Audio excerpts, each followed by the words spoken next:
Hello class, this is a continuation on binomial distributions and probability. In this video, we'll be introduced to the idea of Bernoulli trials. So, binomial distributions and probability can calculate chance experiments with exactly two outcomes whose probabilities remain the same after repetitions. So, chance experiments or outcomes that fit this definition, these are known as Bernoulli trials. Here are some examples of what a Bernoulli trial might look like. So here is flipping a regular coin repeatedly. So this one's a regular coin. Notice how after each coin flip, the probability of heads and the probability of tails remains the same. So a coin flip is a Bernoulli trial. Even if the coin were biased, such that the probability of heads is 2/3 and the probability of tails is 1/3. So long as the probabilities remain the same after each flip, a coin flip would be considered, well, even this biased coin flip is still considered a Bernoulli trial. Here are examples from the same chance experiment where one is and one isn't a Bernoulli trial. So if you have picking a ball that contains 6 red and 4 blue, in this case we only have two outcomes, red and blue. But if we take a ball, so in this case let's pretend we take a red ball. If we don't put it back into the bag, notice how the probability changes to pick a red ball again. So if there is no replacement, these can't be considered a Bernoulli trial. Whereas if you take the red ball or a blue ball, so let's say you take a ball and you put it back into the sample space, the probability of picking a red ball remains the same. So this is a Bernoulli trial, and this one isn't. So to be more specific, the outcomes really only need to be success or fail. So it doesn't necessarily need to be heads or tails. You just need to define what is a success or what's a fail for what we're measuring.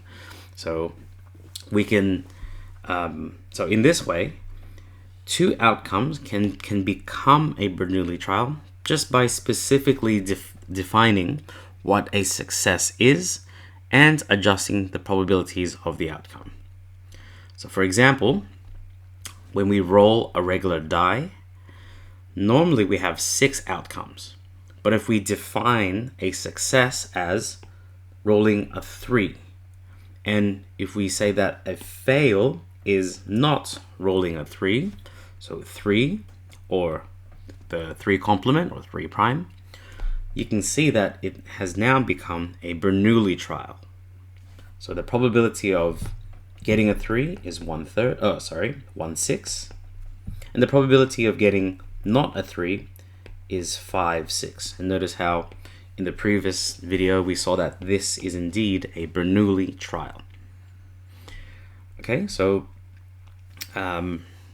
as a quick exercise, we're going to make these two examples Bernoulli trials by defining what our success and fail is, and then we'll just quickly draw a 2-stage probability tree. You can pause and give this a go yourself. So let's convert the following into Bernoulli trials by defining what a success is. Okay, so a 10-question multiple choice quiz with 5 options per question. Well, in that case, it's rather simple. We can say that our success is the correct answer. So correct answer. So for this, I'm going to use the symbol of A, and the probability of A is going to be, well, if there's 5 options, and we're going to assume that there's only one correct option, The probability of A is 1 in 5, which means the fail is the incorrect option, which is going to be symbolized as A dash or A complement. So the probability of A complement must be the remaining probability, so 4 out of 5. So making a probability tree out of this, in the first question, we can get it correct or not correct. So the probability of A is going to be 1 in 5. The probability of not A is 4 in 5. So this is question 1. And now for question 2, it's going to be the same thing. We can get A, just make it cheat a little bit because I've got an iPad.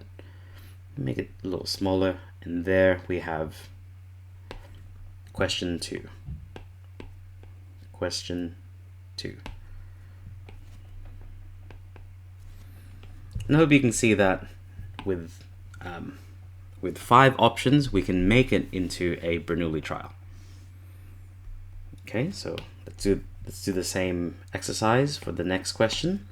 So we have a bag containing balls containing 3 blue, 3 red, and 1 yellow. Now for this, you can get a little creative. Since we're left to define what a success is ourselves, your final answer might be different here. But for myself, I'm going to define the success as selecting the single yellow ball. So yellow, which means the probability of yellow is there's only 1 out of 7 yellow balls, which means the fail must be not yellow. So the probability of not yellow is going to be 6 in 7. And I think you can imagine already what this is going to look like. This is ball 1. We can either be yellow or not yellow. The probability of yellow is 1 in 7. The probability of yellow is 1 in 7. The probability of not yellow is 6 in 7. And as for ball 2, same thing, it can be yellow or not yellow. And as we've already seen, it has to be replaced. So when we pick the yellow, it has to go back into the bag. And so the probability of yellow again is 1 in 7. And the probability of not yellow is 6 in 7. And we're going to repeat that for this one. So the probability of yellow and not yellow, 1 in 7, 6 in 7. And that there is for ball 2. Okay, so I hope that gave you an insight into what a Bernoulli trial is. And we're going to be using this concept moving forward. Hope to see you in the next video. Best of luck.